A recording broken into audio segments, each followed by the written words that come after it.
Everything going on with the lettuce, there is one cure for all this. Let me tell you the cure for that. We start growing our own stuff. If you grow the smallest containers, and you've seen I take weeds from the ground, stuff a dishpan, put some dirt on top, you can grow all kinds of stuff. Oh, the sun is in my eyes. You can grow lettuce, parsley, all kinds of herbs. You can grow radishes, you can grow small type carrots, pretty much everything, even Swiss chard. You don't have to wait till it's giant. You can eat it when it's small. You can have yourself a table set up with all different dishpans, and you can designate what you like. Green onions, I grow walking onions. It's the same thing as green onions, bunching onions. You can get that, go get some seeds. You can grow quite a bit of stuff. Food that is growing in your garden, that you're watering, I'm gonna say right now is 99.5% safe. You know where the water's coming from, and I'm gonna be very blunt on this. You're not pooping in your totes or around your yard, I hope. The parasite that's going on right now across the United States and other parts of the world comes out of two things. And the main thing is human feces. That's where it comes from. Monkeys as well, I have researched, but we don't have monkeys, and I don't think you have monkeys running around your yard. When you're taking care of your own garden, when you are watering it, especially do small time, flower pots and stuff, you know what you're putting in it. I put in weeds, and I put this on the bottom. You will be safe. You'd be able to go out there and just eat. Gary forages all the time, so do I. And I don't know anybody in my area that's ever taken anything out of their garden, eaten it, and gotten sick. When you depend on other people packing your food, and then you have no idea where it came from. I looked at some packaging yesterday just to see what country of origin it came out of, and it wouldn't tell me. So you would have to call the company to find out. Now, I'm not blaming any other country, but we bring in, for instance, 50% of our lettuce comes in from other countries. 50% of our lettuce that we grow in the United States goes out. It sounds crazy, but there's kind of a trade thing they do on top of that. It could be off season, but not always. So you don't know where your food is coming from. You know the old saying, Gary keeps telling me, and I remember that too as a kid, don't take candy from strangers because you don't know what they put in it. Well, you don't know what anything has gone on with your food when you're buying it in a package, you're going to the grocery store. There is no way I know that 90% of us can grow everything we need. I'm going to say we grow a lot of it, and I still buy. But the thing is, you can kind of pick and choose what you buy. You don't have to buy herbs. You can grow almost all your own herbs in dishpans. You can grow lettuce. You can grow onions, carrots, radishes. You pick out what you really like. You're not going to grow corn. I buy corn on the cob once in a while, frozen. What I'm trying to point out, tomatoes. You can grow tomatoes in a dishpan, zucchini in a dishpan.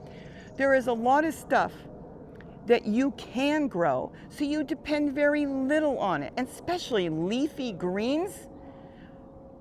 I want you to understand one thing. I don't want to get kind of gross on all this, but when these farmers are out, and I was a kid going to the farm with my dad all the time. My dad worked for my uncle's pickle factory, and they would go and they would get the pickles, peppers, tomatoes, celery, all that stuff. And I used to love to get up at 4 o'clock in the morning with him, jump in that truck, and go up to Ventura, and I was running all over a field. Well, I kind of was. I was actually playing with their horses. But walking along the fields where all this was being grown, and he was picking it up with big trucks, big semi-trucks. The point is, when these farmers are out, and you're an acre out, and there's no bathrooms, where do you think they're going? We already know this. There's only really one source for this is coming from. It's coming from that. It could be on somebody's hands, but they don't have a bathroom facility. Some do, most don't, but some do. If anything is on their hands, they do go to let's say, a little outhouse type thing. The point is, do they have soap and water to wash their hands? Usually not. So if they touch something and they grab some lettuce, let's say they're picking lettuce, and it goes into a bin. Have you seen how they wash that? It goes into A lot of times these trucks go down in the farm fields. They dump all the lettuce in there. They take the lettuce out. I've seen it. They shake it out of this water solution. They shove it in a plastic bag. It gets zipped and off it goes. Not all of it, but some of it. Could you imagine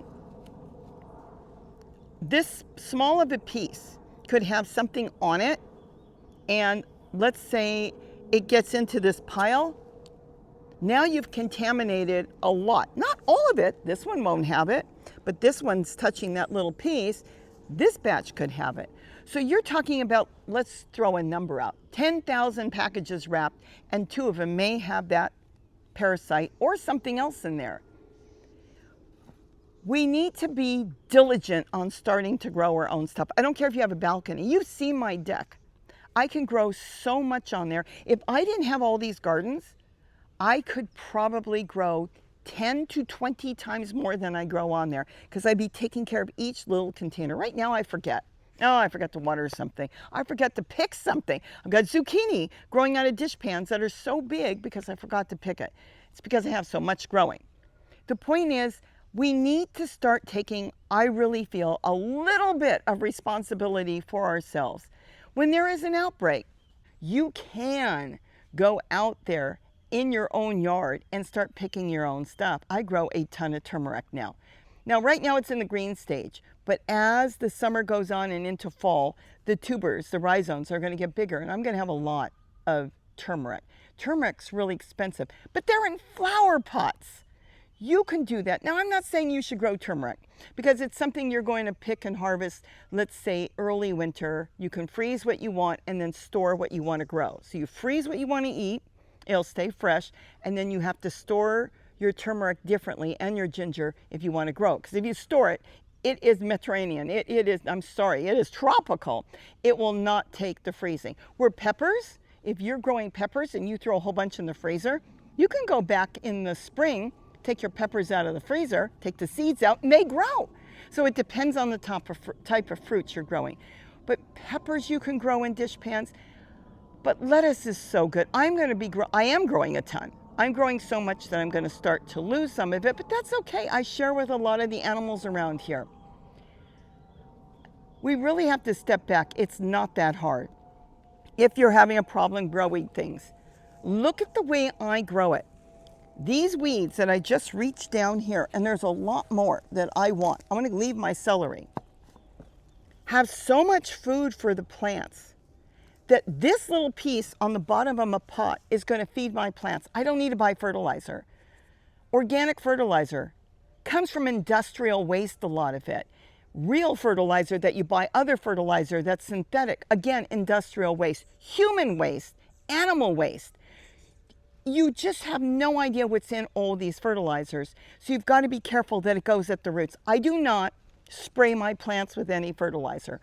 I make compost tea. I could take this, throw it in a bucket, let it rot for 2 or 3 days, and then I could just water my plants. I've given them nature's fertilizer. I want you to step back. Think about the space you've got. Whether you have a yard, you have outside your door, maybe you've got some plants there where you can stick some other pots there, and you can grow something that's nutritious. The other thing nobody talks about is a lot of our food is irradiated, which means your vitamins, a lot of them have been destroyed in that. It gets rid of a lot of bacteria. It doesn't always get rid of everything. But you can grow your own and you can know what went in it. Mine is weeds. Do I worry about it growing? That's on the bottom. And no, there's no seeds on that. And even if there were seeds, there's very few seeds that can get up that much dirt. I'll tell you what does get up that much. Your squash. I have seen them go that high. But even if they did come up, let's say you had a weed that was on the bottom. And weeds are just plants that don't belong in that place, in that garden. Keep that in mind. There's nothing wrong with weeds. It's just something we don't want. But let's say they do come up. You know what you do when you see them come up, if they do? Because I have a lot of purslane around the garden. And that's one thing that comes up everywhere. And I don't want it. Though I eat a little bit of it and it's very healthy, it still disrupts my growing plants. I pull it out and I drop it back in the container. So now it becomes fertilizer for my plants. I want you really to look around. I want you to leave this video in a few minutes when I'm done. I want you to go and look at your yard. I don't care what your yard looks like. I don't care if it's a little square or if it's an acreage and you're not growing in it. I want you to look out your window. Do you have a place you can put a window box? I have grown lettuce in a window box out the window. I want you to look around and see where you could set up a few things. And I bet you can. Certain plants need a little sunlight. Get them 4 hours of sunlight a day. They should be fine. Don't try to grow lettuce in the house. Some of you have come to me and said, can I grow it in the house? If you have a setup with grow lights, don't make compost tea and bring that in the house, because this is nature's compost when it's rotting in the ground. You don't want to bring that in the house. You want to grow outside. And I bet you can grow a lot. So with that, think about it. Have a wonderful day. Don't forget to eat what you grow, and please grow something. Bye-bye. Okay, back to work.